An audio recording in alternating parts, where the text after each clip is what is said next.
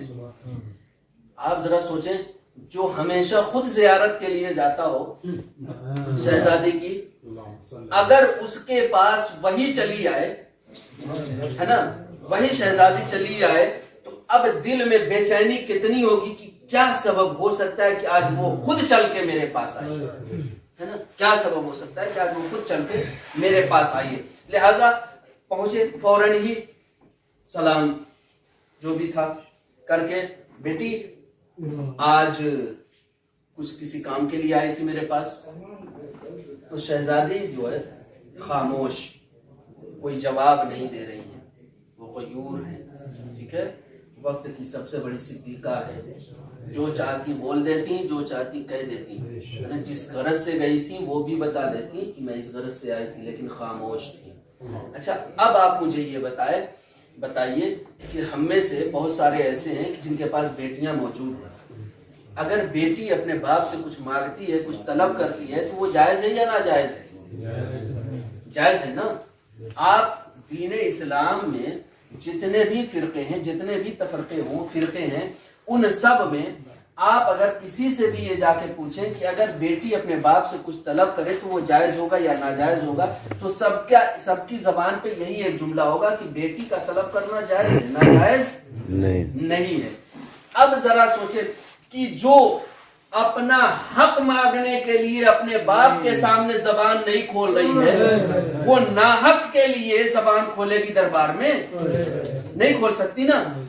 مولا کائنات نے کہا کہ یا رسول اللہ، میں نے ہی بھیجا تھا انہیں، یہ گھر میں کام کرتے ہوئے تھک جاتی ہیں، آج اسیروں کا قافلہ آیا تو میں نے سوچا کہ آپ کے پاس بھیج دوں، ایک کنیز دے دیجئے جو ان کے ہاتھ بٹائے کام میں گھر کے لیے۔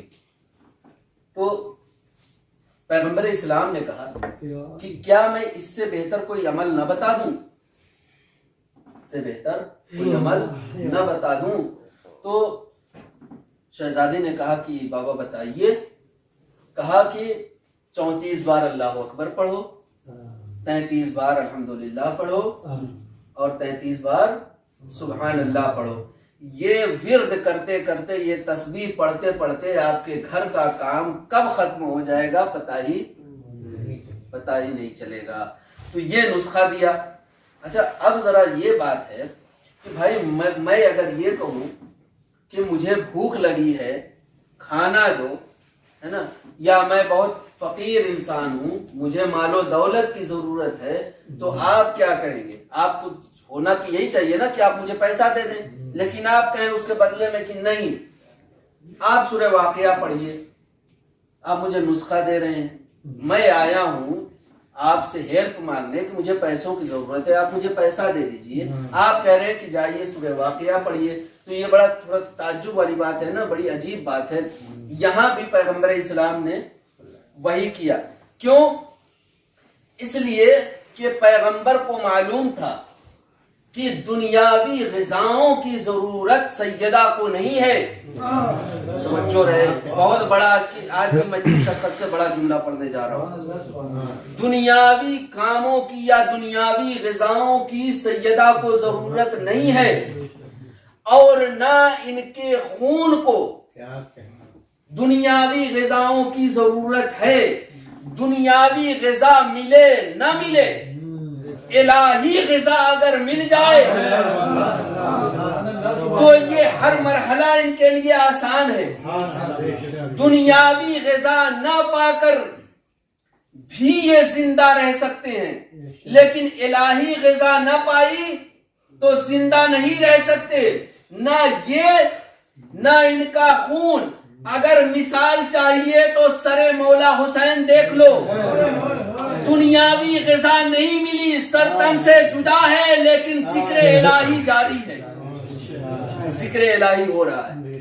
تو یہ دو اسباب ہیں، اور اس کے بہت سارے فائدے ہیں، لیکن وقت جو ہے کافی طویل ہو چلا ہے، تو اور کل سب کی ڈیوٹی بھی ہے۔ ایک صلوات پڑھنے والا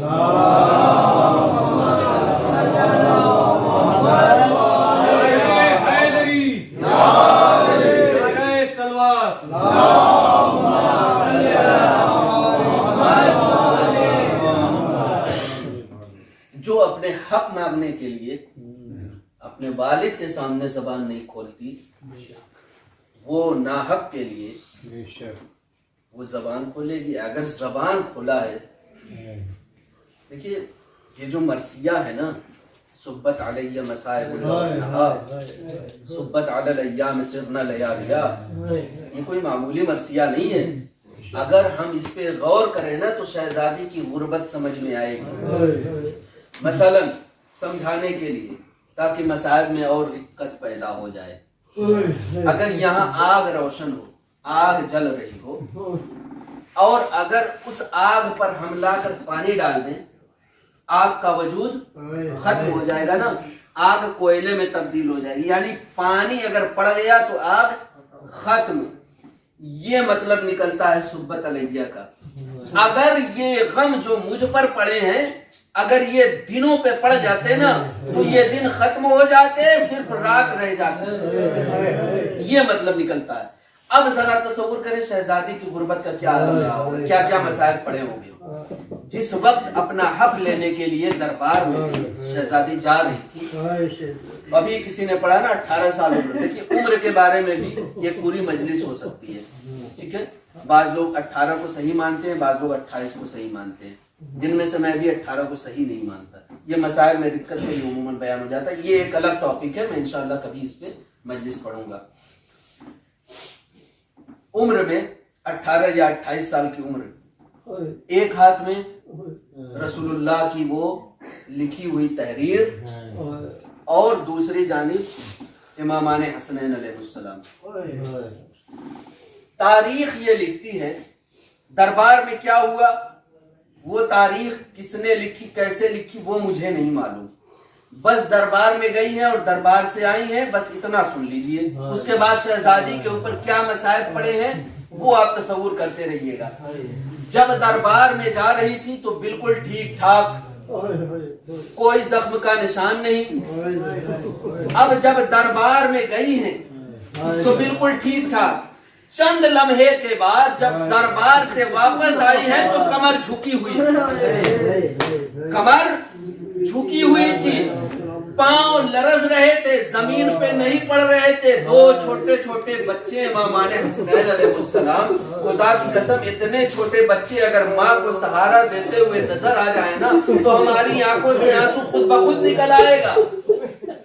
اب سمجھ میں آیا کہ اگر یہ غم دن پہ پڑ جاتے، دربار میں کیا ہوا اس تاریخ میں نہیں جانا، لیکن جو کچھ بھی ہوا وہ اتنا گرا قدر تھا اور اتنا بھاری بھرکم تھا کہ جس نے سیدہ کی کمر توڑ دی۔ نہ جانے کیا مسائل تھے۔ یہاں گھر کے اندر دروازے زہرا کے باہر لوگ کھڑے ہوئے ہیں، علی کو گھر سے باہر لائے، علی کو گھر سے باہر بھیجیے۔ سیدہ نے مولا کائنات کا دامن تھاما، میرے سید و سردار آپ باہر نہ جائیے، باہر میں جاتی ہوں، میں ان سے گفتگو کروں گی۔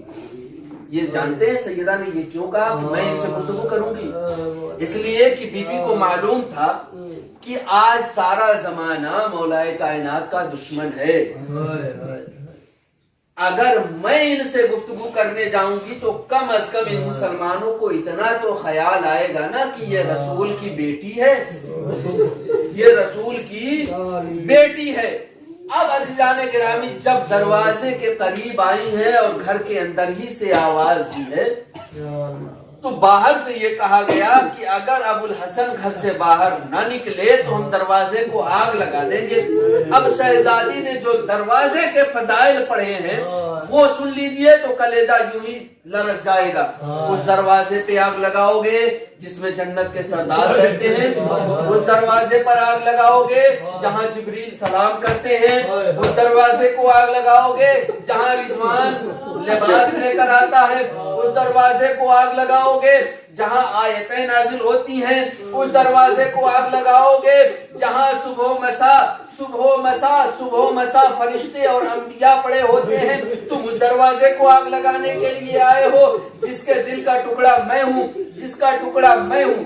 کیا اس گھر کو آگ لگانے, اس دروازے کو آگ لگانے کے لیے آئے ہو جس میں علی جیسا بہادر اور شجاع انسان رہتا ہے؟ ارباب اعزاز, یہ سارے فضائل پڑھے ہیں شہزادی نے, نہ جانے کتنے فضائل پڑھے ہیں, لیکن جب بغض و حسد کا کینہ دل میں بیٹھا ہو نا تو دل سیاہ ہو جاتا ہے, دل سیاہ ہو جاتا ہے. سنی نہیں گئی, دروازے پر آگ لگا دی گئی. اسی پہ انشاءاللہ میں آج کا مسائل تمام کر دوں گا, بس 2 منٹ. دروازے میں آگ لگا دی گئی. اب ارباب اعزاز جیسے ہی آگ لگی ہے دروازے میں, آپ ذرا تصور یہ کر لیں کہ جب ہمارے گھر کا دروازہ کوئی بہت زور پیٹتا ہے نا تو گھر کے اندر موجود جو ہوتے ہیں نا ان کا دل لرزنے لگتا ہے. تو دروازہ جلانے سے پہلے دروازے کو پیٹا گیا, لیکن شہزادی کی جرأت کو سلام کریے کہ شہزادی وہیں دروازے کے پاس کھڑی رہی. اب آگ لگا دی گئی. جب آگ لگی تو پھر اس کے بعد دروازے پہ پیر مارا گیا اور دروازہ شہزادی کے اوپر, تصور کرے بس, شہزادی کے اوپر دروازہ گرا. جب ہم اور آپ تھوڑا سا جلدی میں دروازہ کھولتے ہیں نا تو گھر کے اندر جو موجود ہوتے ہیں وہ چونک جاتے ہیں. اب ذرا تصور کریں کہ جس دروازے پر آگ بھی لگی ہو, اس پر پیر بھی مارا گیا ہو, اب وہ دروازہ اپنی جگہ سے چھٹک کر کیسے شہزادی کے پاس گیا ہوگا. آج جو میں تاریخ پڑھ رہا تھا اس تاریخ میں مجھے یہ ملا کہ جب دروازہ شہزادی کو جا کر لگا تو شہزادی زمین پہ گر گئی. اب جب زمین پہ گری ہے تو ایک مرتبہ غش آ گیا. اب جب غش آ گیا تو ایک مرتبہ ارباب اعزاز تھوڑی دیر کے بعد غش سے افاقہ ہوا. جیسے ہی افاقہ ہوا مولائے کائنات کو باہر جاتے ہوئے دیکھا. ایک ہاتھ سے مولائے کائنات کا دامن پکڑا, ایک ہاتھ سے پہلو پکڑا, فضا کی جانب دیکھا. فضا میرا محسن نہ رہا, فضا میرا محسن نہ رہا. اب آج جو میں نے تاریخ پڑھی ہے اسی پہ میں مسائل تمام کر دے رہا ہوں. ارباب اعزاز میری آواز بھی ساتھ نہیں دے رہی ہے, لیکن مسائل کو آپ دل سے سنیے گا, انشاءاللہ چند قطرے نکل آئیں گے. جب یہ میں نے تاریخ پڑھی تو ایک منظر میری نگاہوں کے سامنے آیا, اور وہ یہ کہ جب کہیں پہ آگ لگا دی جائے اور کہا جائے کسی سے کہ تمہیں اس آگ سے ہو کر گزرنا ہے, تو ہم جب اس آگ کے قریب جائیں گے نا تو آگ کے پاس جاتے ہی ہم چھلانگ لگا دیں گے اور آگ کے پاس چلے جائیں گے. اب یہاں دروازے زہرا پہ آگ ہے, چلتی ہوئی آگ علی کو گرفتار کرنے کے لیے.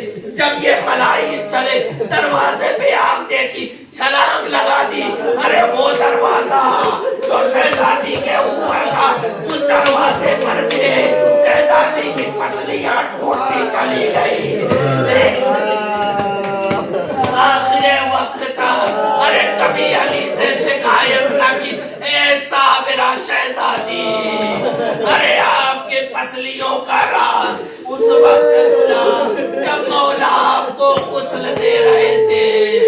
چیخ ماری, ہائے میری شہزادی, کبھی مجھ سے شکوہ نہ کیا, میری پسلیوں.